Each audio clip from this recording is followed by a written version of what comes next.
नमस्कार लिसनर्स, मैं आप सभी का स्वागत करती हूँ अपने चैनल डिवाइन हरि पर। पिछले वीडियो में हमने स्कंद 3 के अध्याय 13 के विषय में अध्ययन किया था, जिसके वीडियो का लिंक आपको डिस्क्रिप्शन पर मिल जाएगा।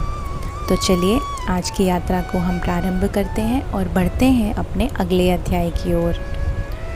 ओम नमो भगवते वासुदेवाय।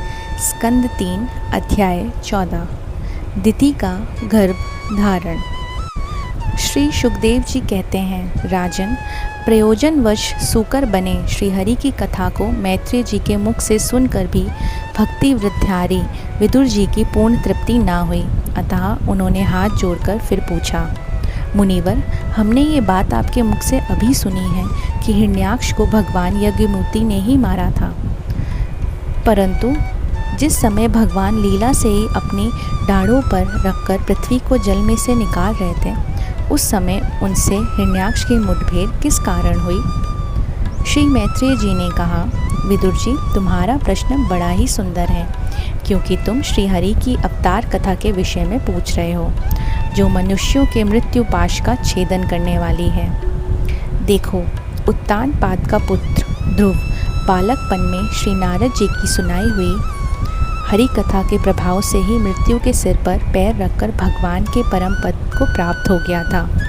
पूर्व काल में एक बार इसी वराह भगवान और हिरण्याक्ष के युद्ध के विषय में देवताओं के प्रश्न करने पर देव श्री ब्रह्मा जी ने उन्हें यह इतिहास सुनाया। उसी की परंपरा से मैंने भी सुना है। एक बार दक्ष की पुत्री दिति ने पुत्र प्राप्ति की इच्छा से अपने पति कश्यप जी से प्रार्थना की और कहा, जिनके गर्भ से आप जैसे पति पुत्र रूप से उत्पन्न होते हैं, वही स्त्रियां अपने पतियों से सम्मानित समझी जाती हैं। उनका सुयश संसार में सर्वत्र फैला जाता है। अतः मंगल मूर्ति कमल नयन, आप मेरी इच्छा पूर्ण कीजिए।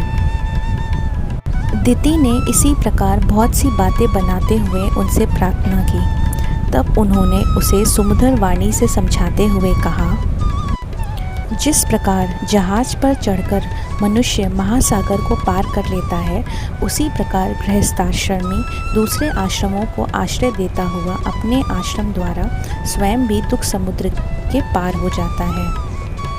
मैं तुम्हारी इस संतान प्राप्ति की इच्छा को अवश्य पूर्ण करूँगा, परंतु अभी तुम एक मुहूर्त ठहरो, जिससे लोग मेरी निंदा न करें।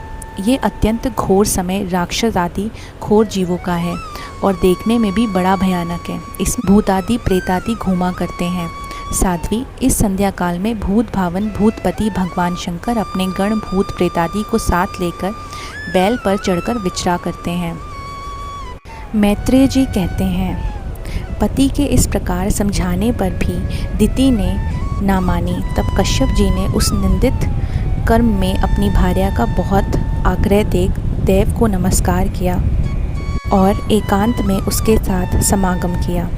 फिर जल में स्नान करके प्राण और वाणी का संयम करके विशुद्ध ज्योतिर्मय सनातन ब्रह्म का ध्यान करते हुए उसी का जप करने लगे।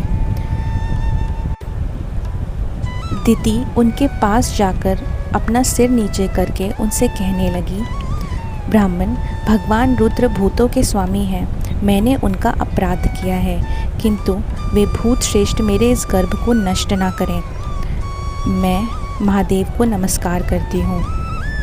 हम स्त्रियों पर तो व्याध भी दया करते हैं, फिर वे सतीपति तो मेरे बहनोई और परम कृपालु हैं, अतः वे मुझ पर प्रसन्न हों। श्री मैत्रेय जी ने कहा, विदुर जी, प्रजापति कश्यप ने हत्या के समय कर्म से निवृत्त होने पर देखा कि दिति थर-थर काँपती हुई अपने संतान की लौकिक और परलौकिक उन्नति के लिए प्रार्थना कर रही है।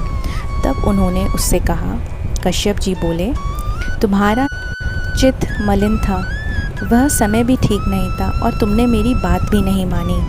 अमंगलमय चंडी, तुम्हारी कोख से 2 बड़े ही अमंगलमय और अधम पुत्र उत्पन्न होंगे।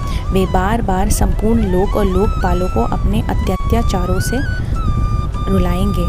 जब उनके हाथ से बहुत से निरपराध और दीन प्राणी मारे जाने लगेंगे, स्त्रियों पर अत्याचार होने लगेगा और महात्माओं को शुद्ध किया जाने लगेगा, उस समय संपूर्ण लोगों की रक्षा करने वाले श्री जगदीश्वर कुपित होकर अवतार लेंगे और इंद्र जैसे पर्वतों का दमन करता है उसी प्रकार उनका वध करेंगे। दिति ने कहा, प्रभु, यही मैं भी चाहती हूँ कि यदि मेरे पुत्रों का वध हो तो वह साक्षात भगवान चक्रपाणि के हाथ से ही हो, कुपित ब्राह्मणों के शाप आदि से ना हो। जो जीव ब्राह्मणों के शाप से दग्ध अथवा प्राणियों को भय देने वाला होता है, वह किसी भी योनि में जाए उस पर नरक की जीव भी दया नहीं करते। कश्यप जी ने कहा, देवी, तुमने अपने किए पर शोक और पश्चाताप प्रकट किया है। तुम्हें शीघ्र ही उचित अनुचित का विचार भी हो गया तथा भगवान विष्णु, शिव और मेरे प्रति भी तुम्हारा बहुत आदर जान पड़ता है। इसलिए तुम्हारे एक पुत्र के 4 पुत्रों में से एक ऐसा पुत्र भी आएगा जिसका सत्पुरुष भी मान करेंगे। जिस प्रकार खोटे सोने को बार बार तपाकर शुद्ध किया जाता है, उसी प्रकार साधुजन उसके स्वभाव का अनुकरण करने के लिए उपायों से अपने अंतकरण को शुद्ध करेंगे। जिनकी कृपा से उन्हीं का स्वरूप भूत यह जगत आनंदित होता है, वे स्वयं प्रकाश भगवान भी उसकी अनन्य भक्ति से संतुष्ट हो जाएंगे। दिति, ये बालक बड़ा ही भगवत भक्ति, उदार हृदय, प्रभावशाली और महान पुरुषों का भी पूज्य होगा तथा भक्ति भाव से विशुद्ध और अंतकरण में श्री भगवान को स्थापित करके देह अभिमान को त्याग देगा। वह विषयों में अनासक्त, शीलवान गुणों का भंडार तथा दूसरों की समृद्धि में सुख और दुख में दुख मानने वाला होगा।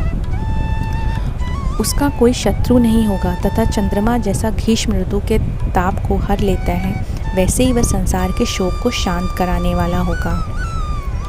उन परम पवित्र कमल नयन श्री हरि का तुम्हारे पौत्र को प्रत्यक्ष दर्शन होगा।